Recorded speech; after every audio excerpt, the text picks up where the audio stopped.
warahmatullahi wabarakatuh.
Allahumma sholli wa sallim ala sayyidina Muhammad wa ala alihi wa sahbihi wa man tabi'ahum bi ihsan ila yaumil qiyamah. Wa ya ayyuhal muslimun usikum wa nafsi bi taqwallah wa ta'atihi faqad faza al-muttaqun. Wa qala Allah ta'ala fi kitabil karim a'udzu billahi minasy syaithanir rajim. Bismillahirrahmanirrahim. Ya ayyuhalladzina amanu qu anfusakum wa ahlikum nar wa quduha an-nas wal hijarah al-ayat. Wa qala Rasulullah sallallahu alaihi wasallam fi hadits syarif kullu mawludin yuladu 'ala al-fitrah fa Allahu yuhawwidanihi aw yunasiranihi aw yunjisani. Sadaqallah wa sadaqa Rasulul Karim. Ma'asyiral muslimin, jamaah dan jemaah rahimahullah. Marilah kita senantiasa bersyukur kepada Allah Subhanahu wa taala bahwa kita semua hari ini, jam ini, menit ini, detik ini kita masih memberikan kesempatan oleh Allah untuk menjalankan aktivitas ibadah kita dalam keadaan kita semua beriman, berislam, sehat walafiat, dan kita diberi waktu oleh Allah untuk melaksanakan aktivitas kita dalam keadaan aman. Salawat dan salam kita haturkan kepada junjungan kita, suri Allah dan kita, la nabiyya ba'da, Rasulullah Muhammad SAW, pada keluarga, sahabat dan pengikut beliau sampai akhir zaman nanti. Masuk muslimin, jamaah dan subhanallah. Pada saat kita sekarang sedang melaksanakan ibadah Jumat, saudara-saudara kita di Gaza sampai saat ini masih terus menghadapi ujian yang berat, menghadapi pembantaian, pembunuhan, pengusiran. Sudah lebih dari 40.000 orang yang syahid, insyaallah. Sebagian besar mereka adalah wanita dan anak-anak. Ribuan masjid dihancurkan oleh kaum Zionis, sekolah, madrasah, universitas dihancurkan semuanya. Ratusan ribu bahkan jutaan rumah sudah habis, sudah lupa mata, dan sudah jutaan orang yang sekarang menjadi pengungsi. Ada yang bertanya, apa yang salah dengan umat Islam? Jumlah umat Islam seluruh dunia sekarang ini ada 2 miliar. Jumlah kaum Yahudi seluruh dunia tidak lebih dari 15 juta. Mengapa kaum muslimin tidak berdaya? Sudah 100 tahun yang lalu, 1 abad yang lalu, seorang ulama dari Kalimantan berkirim surat kepada ulama besar dari Syria, Syekh Sabi Asal.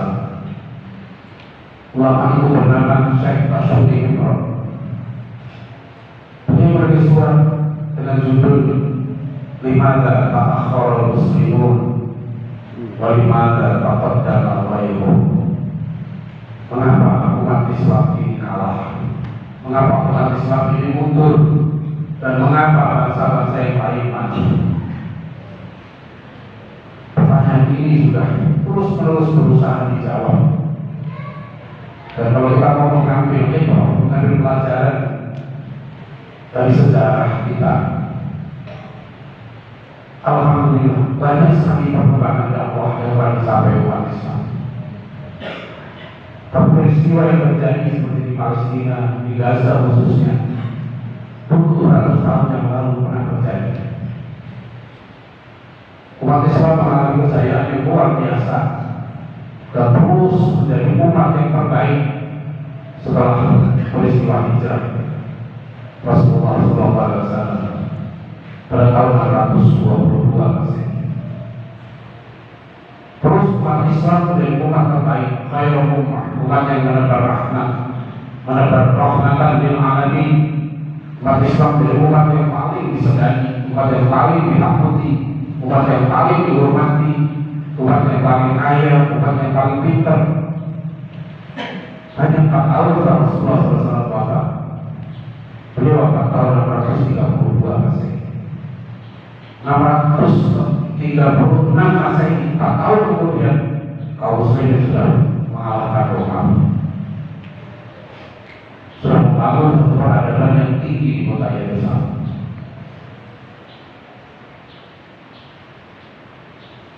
Sekitar 600 tahun kemudian Rasulullah SAW baru kaum muslimin menghadapi ujian yang pertama, menghadapi musibah yang sangat besar, yaitu jatuhnya kota Yerusalem dan Masjid Al-Aqsa yang pada tahun 1099 dikuasai oleh pasukan Salib, pasukan yang sangat kejam dari bangsa Eropa. Ketika mereka masuk Masjid Al-Aqsa di kota Yerusalem itu, apa yang mereka lakukan? Mereka membunuh ribuan kaum muslimin. Ribuan kaum muslimin waktu itu disembelih di dalam masjid. Sehingga diceritakan di Masjid Al-Aqsa zaman itu ada genangan darah setinggi mata kaki. Bahkan kaum Yahudi pun yang bersembunyi di masjid Al-Aqsa pun dibantai juga oleh pasukan salib dari Eropa. Peristiwa ini terjadi kembali pada tahun 1258 ketika umat Islam jadi umat yang paling kaya, umat yang paling banyak, umat yang paling hitam. Umat Islam pernah memimpin sains dan teknologi di dunia ini selama 700 tahun. Tapi tahun 1258 kota Baghdad diserbu oleh bangsa yang paling biadab di dunia, yaitu bangsa Mongol. Lebih dari 1 juta kaum muslimin waktu itu yang disembelih oleh bangsa Mongol. Buku-buku semua dibuang ke sungai. Bangsa ini tidak kenal dengan buku, tidak kenal peradaban. Dan kaum muslimin diberi pelajaran yang sangat menyedihkan, sangat memilukan. Apa yang salah dengan umat Islam? Peristiwa ini berulang kali terjadi. Mas muslimin rahimahullah, ada seorang tokoh pendidikan yang terkenal di dunia Islam. Beliau bernama Dr. Majid Ihsan Al-Gilani, menulis sebuah buku yang dikaji di beberapa universitas di dunia, termasuk di Madinah. Kitab itu berjudul Hakadha Al-Haruji Usamahudi wa Hakadha Adat Al-Rus. Demikianlah lahirnya generasi Samahudi, dan demikianlah kembalinya kota Yerusalem. Kitab ini menjelaskan mengapa umat Islam kalah, mengapa umat Islam hancur, mengapa umat Islam jadi umat yang hina. Ketika mereka jumlahnya paling banyak, ketika mereka menjadi umat yang paling kaya, tapi mereka dikalahkan oleh kelompok-kelompok kecil, oleh kekuatan-kekuatan yang jauh sekali terbelakang pencapaian sains dan teknologi. Dr. Al-Gilani menyimpulkan sebuah hadis Rasulullah SAW yang diriwayatkan oleh Imam At-Tirmidzi. Beliau bersabda, "Jika Allah ummati ad-dunya nusiat minha aibatul Islam. Wa idza tarakat al-amra bil ma'ruf wa nahya 'anil munkar urimat barakatul wahyi. Wa idza tasabat ummati saqata fi aidillah." Rasulullah mengingatkan kepada kita semua, jika umatku sudah memuja dunia, sudah mengagungkan dunia, dunia menjadi tujuan akhir dari semua pekerjaannya, semua hidupnya, apa yang terjadi? Nusihat minha aibatul Islam, akan dicabut kehebatan Islam dari mereka. Yang kedua, Rasulullah mengingatkan, jika umatku sudah meninggalkan dakwah, jika umatku sudah tidak mau berjuang lagi, tidak mau melakukan amar ma'ruf nahi munkar, hurimat barakatul wahyi, diharamkan keberkahan wahyu atas mereka. Dan yang ketiga, Rasulullah mengingatkan, idza tasabat ummati saqatat fi aidillah. Jika umatku sudah saling kasih maki satu dengan yang lain, jika umatku sudah saling menghina, saling melecehkan satu sama lain, satu kelompok dengan kelompok lain, satu mazhab dengan mazhab lain, jatuhlah martabat mereka di hadapan Allah. Masuk muslimin rahimahullah. Kita Dr. Ihsan Al-Gilani juga mengungkapkan data-data sejarah.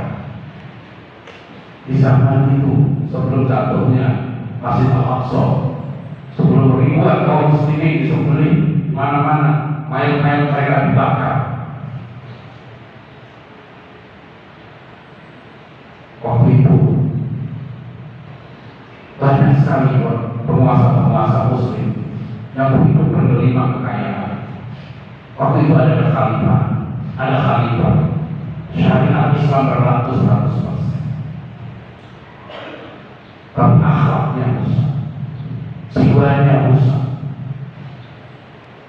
Penyakit hubun dunia merajalela di mana-mana. Bahkan di kalangan para ulama waktu itu terjadi pertengkaran antar mazhab.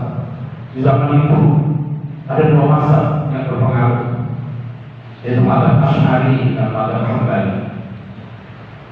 Di dalam kampus di Zonia, yaitu kampusnya Imam Al-Ghazali, terjadi satu fitnah antar mazhab ini, bahkan saling bunuh, terjadi pembunuhan di dalam kampus itu karena ada perbedaan mazhab. Satu ulama fitnah dilaporkan kepada penguasa yang kemudian ditangkap. Satu masjid dibangun oleh mazhab yang satu, diserang oleh mazhab yang lain. Akhirnya umat Islam sibuk dengan urusan dunia, sibuk bikin kelompoknya sendiri.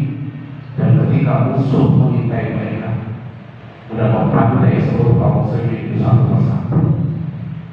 Mereka tidak sadar bahwa musuh Islam tidak pernah lengah. Musuh Islam tidak pernah lengah, tidak pernah lalai untuk menghancurkan umat Islam. Asal muslimin Allah. Ketika itulah kata Dr. Rizal Al-Milani, penguasa khalifah waktu itu diajak untuk berjihad. Ternyata khalifah lebih mementingkan burung merpati. Di zaman itu khalifah punya peliharaan burung merpati yang sangat dicintai. Dia lebih mikir mengapa burung merpatinya sudah 3 hari tidak pulang. Para besar negara sibuk dengan urusan kekuasaannya, sibuk dengan foya-foya kehidupan mewahnya. Para ulama sibuk dengan kelompoknya, tidak peduli untuk bagaimana bersiap bisa kita. Rusak. Waktu itu banyak sekali orang belajar agama. Maka Imam Al-Ghazali berkeliling, beliau melakukan rehlah. Dan dalam rehlah itulah beliau menulis beberapa kitab, di antaranya kitab Bidayah dan Hidayah, kitab Ihya Ulumuddin. Yang kalau kita lihat, semua kitab-kitab ini menyerukan yang pertama adalah tazkiyah, sumber kekalahan umat Islam karena hatinya kotor, hatinya rusak, sehingga mereka hukum dunia, mereka tidak mau berjihad fisabilillah, mereka tidak mau berjuang menyebarkan agama Allah. Akhirnya mereka dihukum oleh Allah. Di dalam kitab Ihya Ulumuddin Imam Al-Ghazali, di dalam bab Al-Amru bil Ma'ruf wa Nahyi 'anil Munkar, Imam Al-Ghazali menulis sebuah rumus kehancuran umat Islam. Di akhir bab ini beliau menulis, "Idza fasad inna fasada rakyat bi fasadil umar wa fasada umara bi fasadil ulama wa fasada ulama bi hubbil mal wal jah." Ini rumus yang sangat penting yang disampaikan Imam Al-Ghazali. Kapan saja rakyat rusak, itu karena penguasanya rusak, dan penguasa rusak karena ulamanya rusak, ilmuannya rusak, dan ulama itu rusak karena hubbul mal wal jah. Karena ulama-ulama itu mereka cinta harta dan cinta kedudukan, cinta kehormatan. Masuk muslimin Allah. Dan kenapa umat Islam kemudian hancur? Dari mana akal? Kita mengenal sebuah kitab yang disebut kitab Ta'limul Muta'allim, karena seorang ulama besar, Syekh Burhanuddin Az-Zarnuji. Kitab ini ditulis oleh Syekh Az-Zarnuji kira-kira 40 tahun sebelum jatuhnya kota Baghdad tahun 1258. Kalau kita baca kitab Ihya Ulumuddin, dimulai dengan kitab Al-Ilm, bab ilmu, dan kitab Ihya menjelaskan rusaknya ilmu. Maka beri judul Ihya Ulumuddin, menghidupkan kembali ilmu agama. Kenapa Imam Al-Ghazali dalam mukadimahnya menyebutkan ilmu agama harus dihidupkan? Bukankah tidak ada yang belajar agama? Zaman ini ramai orang belajar agama, tapi niatnya rusak. Niat belajar agamanya salah, bukan untuk dia menjadi orang baik, bukan untuk dia menjadi pejuang di jalan Allah, bukan untuk dia menjadi seorang hamba Allah yang soleh, yang adil, yang mujahid fisabilillah, tapi tujuan mencari ilmu agama hanya supaya dia mendapatkan kedudukan. Oleh karena itu dalam mukadimah Hidayatul Hidayah, Imam Al-Ghazali menuliskan kata-kata yang sangat penting untuk kita semua.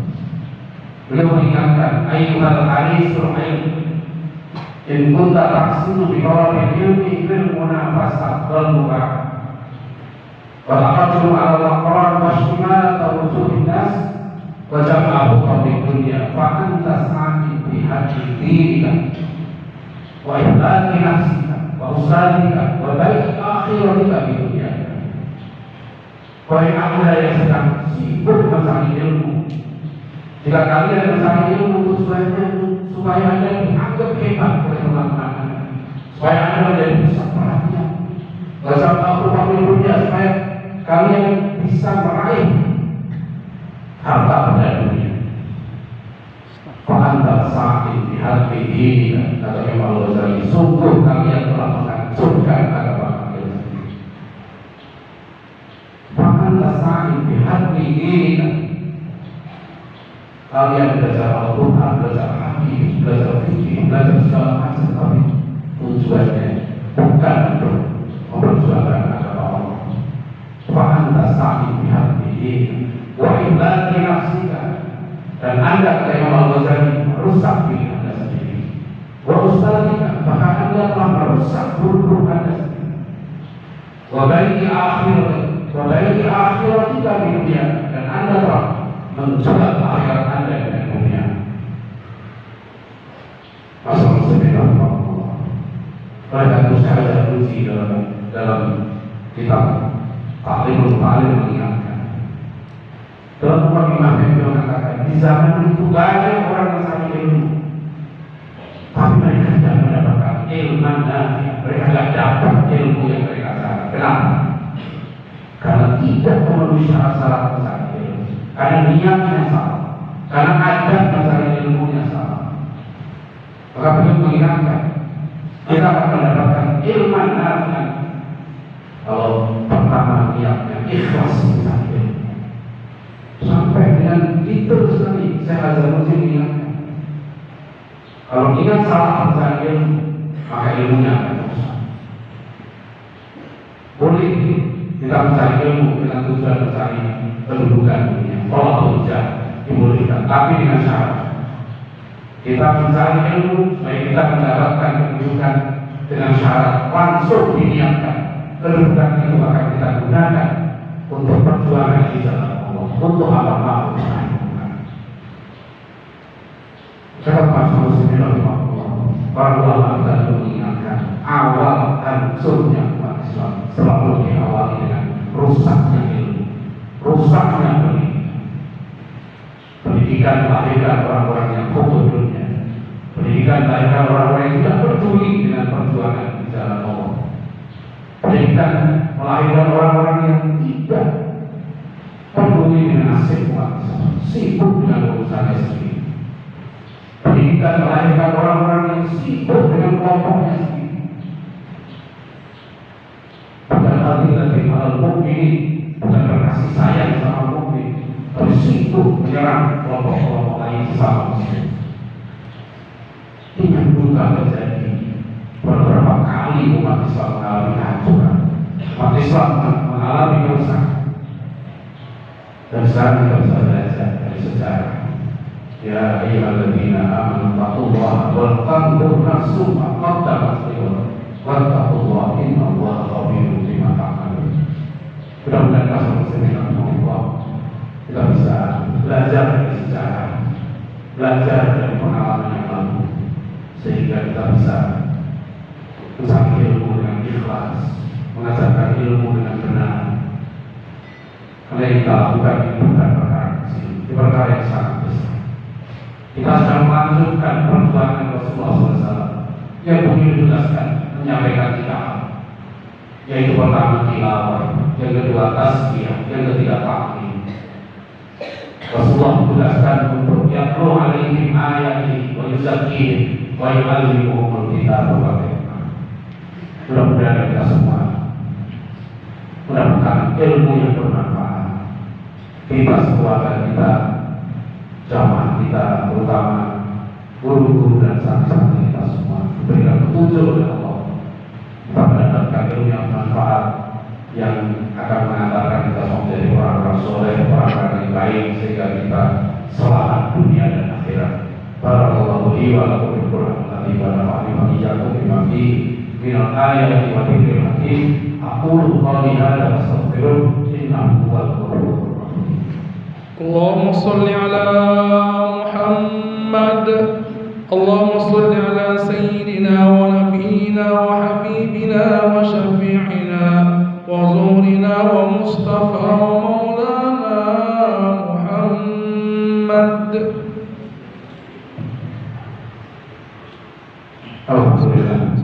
Alhamdulillah alladzi arsala rasulahu bil huda wa dinil haqq liyudhhirahu 'ala ad-din kullihi wa kafa billahi shahida. Asyhadu an la ilaha illallah wahdahu la syarika lahu wa asyhadu anna Muhammadan 'abduhu wa rasuluh. Allahumma shalli wa sallim 'ala nabiyyina Muhammad wa 'ala alihi wa sahbihi wa man tabi'ahum bi ihsan ila yaumid din. Wa ya ayyuhal muslimun ittaqullaha haqqa tuqatih wa la tamutunna illa wa antum muslimun. واعتصموا بحبل الله جميعا ولا تفرقوا واذكروا نعمة الله عليكم إن كنتم أعداء فألف بين قلوبكم فأصبحتم بنعمته إخوانا.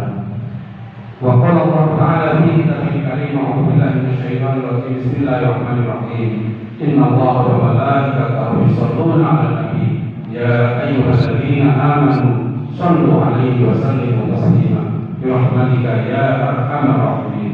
اللهم اغفر للمسلمين والمسلمات والمؤمنين والمؤمنات الأحياء منهم والأموات. اللهم أعز الإسلام والمسلمين وأحمد الكفرة والمبتدئة والمشركين. اللهم إنا نسألك سلامة في الدين وعافية في الجسد وزيادة في العلم وبركة في الرزق وتوبة قبل الموت ورحمة عند الموت ومغفرة بعد الموت.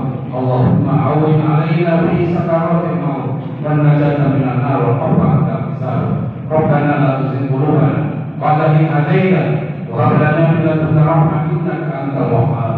اللهم أرنا الحق حقا وارزقنا اتباعه وأرنا الباطل باطلا وارزقنا اجتنابه. اللهم انصر إخواننا المجاهدين في فلسطين يا الله. اللهم انصر إخواننا المجاهدين في فلسطين يا الله. اللهم انصر إخواننا المجاهدين في كل زمان وفي كل مكان. اللهم ربنا هب لنا من أزواجنا وذرياتنا قرة أعين واجعلنا للمتقين إماما. ربنا آتنا في الدنيا حسنة وفي الآخرة حسنة وقنا عذاب النار. عباد الله إن الله يأمر بالعدل والإحسان وإيتاء ذي القربى وينهى عن الفحشاء والمنكر والبغي يعظكم لعلكم